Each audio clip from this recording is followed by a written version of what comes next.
Pag-uulat mula naman sa ating CMN roving reporter sa Mindanao. CNN Live Nation. Willie Boy Ramos, magandang araw sa iyo.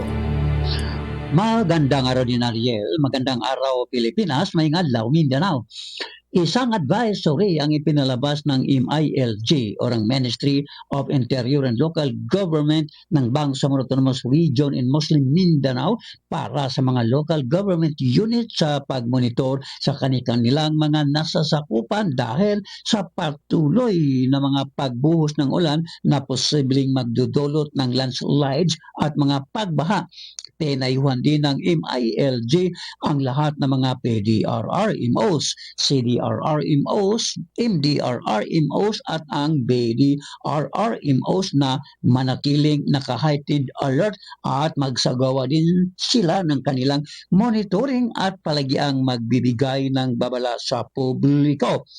Samantala, isang paghanda naman ang isinagawa ng Agricultural Extension Workers ng Department of Agriculture Region 13 Caraga para sa magiging epekto ng El Nino phenomenon.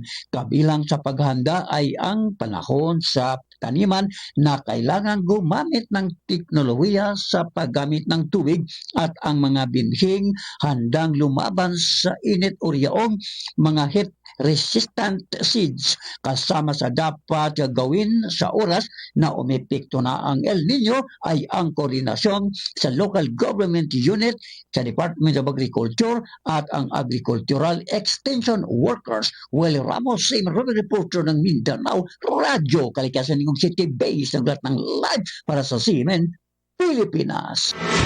CNN Live Nationwide.